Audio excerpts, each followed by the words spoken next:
Good morning, friends. So today we'll discuss about the petrology. In the petrology, we have identification of the rocks. Friends, how we have to be identified? First of all, we have to go through the physical properties of the rocks. Thereafterwards, we have to be identify the rocks. What are the physical properties we have to be monitored? This paper, I suppose you have. You see here, first is the color. Whatever the color you are observing from the rocks, you can write, there is no issue. Texture, structure, mineral composition. In the mineral composition, essential minerals, accessory minerals, secondary minerals, we'll discuss in detail. Is there any special properties you are observing through the rocks? Then a rock classification. In the rock classification, friends, we are already known. As far as the rocks are concerned, there are three varieties of the rocks: igneous rocks, sedimentary rocks, and metamorphic rocks. In these three varieties of the rocks, which type of the rocks is it? That you have to be right here. Once again, if it is the igneous rocks, you have to be highlight whether that is the plutonic igneous rock or hypabasal igneous rocks or volcanic igneous rocks. Today I'll show you the igneous rocks. Friends, one by one I'll show you here. One physical property is the structure. Friends, structure is nothing but the large scale feature of the rock. Large scale feature of the rock. Many of the time in the hand specimens, we may not get the large scale features, but whatever we are getting, we can able to write. For example, this is the rock is having the vesicular structure. You can write the vesicular structure. This rock you can write amygdaloidal structure. And as far as this is nothing but the porous structure. Likewise, some you can write the structures, but all hand specimens you may not get the structures. Okay, you leave it. Next one is the texture. Texture is nothing but mutual relationship between the minerals. Friends, you listen it. Texture is nothing but mutual relationship between the minerals. Instead of in detail, I'll give you some of the textures here. Mainly you can write coarse grained texture. Okay, these are the different grains you are observing here. Okay, so this is the quartz and this is the orthoclase. Here these grains are very coarse.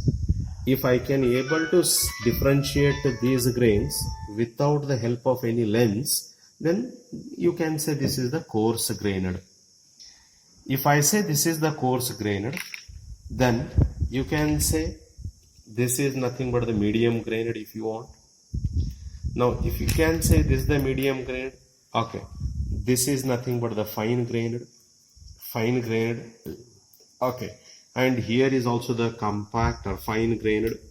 This is also the fine grained. Here it is also the fine grained. And when we are talking about these things, structure is vesicular, but a texture is fine grained. Okay, because I am not able to differentiate the different minerals over here. Since you can say this is the fine grained. Okay, at least you can say coarse grained, medium grained, and fine grained textures.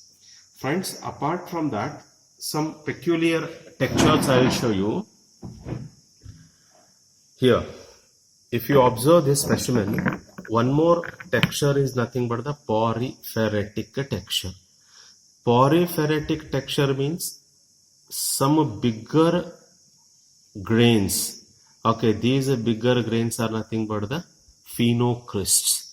These bigger grains are embedded in the smaller ground mass.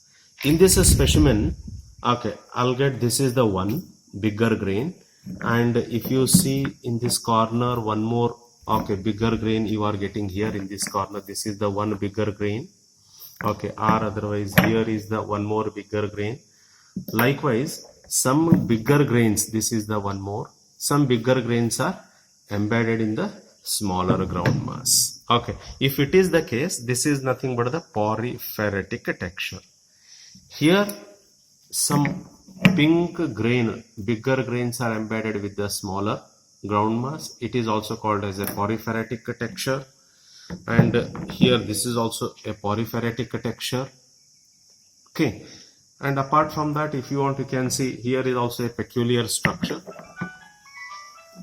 Friends, here almost all the minerals are rounded in their shape. There are various textures we are coming across. We will discuss in the theory class, but at least I will show you here. Almost all the minerals are here rounded in their shape and equal in the size. Equal, almost all are the equal in their size. If it is the peculiar relationship, this texture is called as allotriomorphic texture. Once again, you see, this is nothing but the allotriomorphic texture. Okay, so friends, here while you are writing the texture, you can write whether it is a coarse grained texture, fine grained texture, or medium grained texture, or porphyritic texture, or allotriomorphic texture. You can write here. And the structure we already discussed. Few hand specimens are having some structures you can able to write. While you are writing the mineral composition, you should have a theory background. Friends, I will show you here all these minerals, the rocks are the granite rocks. All are the granites here. You see slowly. Okay. As far as the granite is concerned, what is the composition of the granite? As is said, rocks are nothing but the mixture of several minerals. Here the composition is classified on the basis of the essential minerals, accessory minerals, and the secondary minerals. Friends, in the granite, quartz and feldspar is the essential minerals. If you monitor this quartz, here some colorless and cleavageless are the quartz, and this white color with cleavages, these minerals are called as orthoclase, and whatever the dark minerals with the shining, dark with the shining is a mica. Okay, these are the essential minerals. If you want, you can write. Meanwhile, if you see, here is the only quartz mineral, here is the orthoclase mineral. These two are abundant. This is the different rock. This is the pegmatite. Here we are not observing any micas, any other, okay, hornblende or pyroxene minerals. Okay, this is the pegmatite and this is the granite. What is the difference between the granite and the diorite? If you are observing here, this is the diorite. Here, quartz is less in the quantity and feldspar is more. In the feldspar, whatever you are observing here, the white, these are all the albite, okay, albite and leucite. These are the okay, feldspars, and only one grain you are observing. This is the orthoclase. Here, orthoclase is the quantity of the orthoclase is less than that of the albite feldspars. Okay, here one more is the orthoclase grain. There are few grains are orthoclase grains. You are getting orthoclase grains, but pegmatite feldspar is more here, and quartz is less. Hence, it is diorite. Difference between the granite and the diorite is only that. In the granite, quartz is abundant. In the diorite, albite is abundant. And when I come to the pegmatite, here quartz and feldspar are abundant. Feldspar means orthoclase feldspar is there.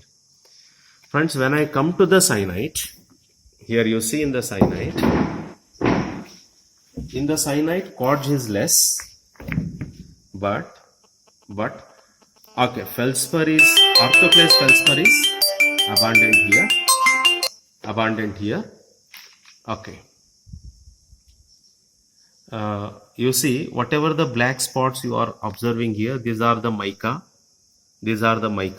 Here feldspar as well as mica is more than that of the quartz, hence it is the syenite.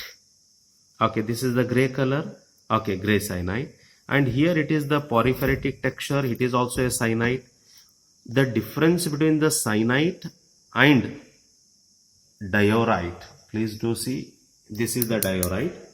Okay, difference between the diorite and syenite is, in the diorite albite is abundant, whereas in the syenite orthoclase is abundant.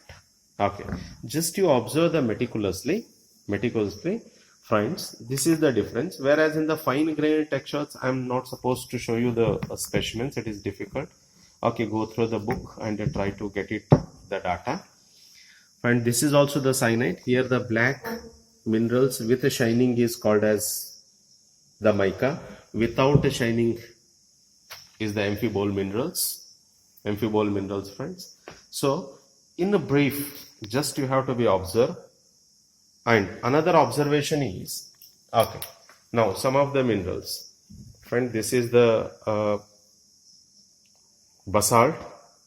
Please do observe, basalt doesn't having any shining property, whereas similar appearance, this is a similar appearance, but there is a slight shining you do get.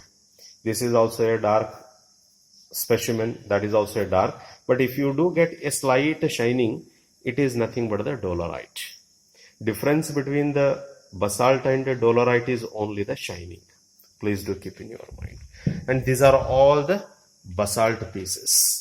You see, these are all the basalt pieces, friends. So only difference is, this is the vesicular structure, you can say vesicular basalt. This is the basalt having eyelet in its nature, eyelet basalts. And this is the dolerite, which is having some shining. And this is also a basalt, but ammoglidal structure is the peculiar thing. So it is called as ammoglidal basalt. Okay, this is the basalt, you can say compact basalt. This is the vesicular basalt. It is a volcanic basalt. Okay, all are the basalts. Okay, now here these three pieces are syenite pieces. Okay, this is the white syenite, gray syenite, and if you want, you can say it is a pink color porphyritic texture. Syenite is the name. You can say pink porphyritic syenite. And this is the pumice. And these two are the felsites. Okay, apple green felsite. This is the pink felsite. This is the pegmatite, friends. And these four pieces are the diorite pieces. And all these pieces are the granite pieces. Okay, whatever the subtle difference you are observing, you can quote that difference. And as far as the coarse grained concern, if you are having a coarse grained texture, better you write that is a plutonic igneous rock. If you are having a medium grained, then you can say it is a hypabasal. If you have a porphyritic texture, it is a hypabasal. Then if it is a fine grained without shining, better you say that is a volcanic igneous rocks. This is the classification. Once again at the end, okay friends, you see all these are the granites, but particularly if you want, you can say it is a coarse grained gray granite. This is the porphyritic gray granite, medium grained gray granite. These two are pink porphyritic granite. This is the gray medium grained granite or fine grained. This is the black fine grained granite. This is also a pink fine grained granite. Okay, this is the pumice, porous structure and fine grained texture. These two are the felsite, fine grained texture. and these are the diorites. If you want to, this you say there is a coarse grained. If you want, you can say this is the porphyritic. This is also the coarse. Okay, this is the alatriomorphic texture. This is subtle difference, but all are the diorites. This is the gabbro. It is the coarse grained, and it is the plutonic equivalent of the basalt. And we already seen these are the syenite, white syenite, gray syenite, pink syenite, and these are all the basalt friends. All these are the plutonic igneous rocks. Okay, please do go through this, and whatever the doubts you have, just to call me, I'll make it clear. Thank you, friends.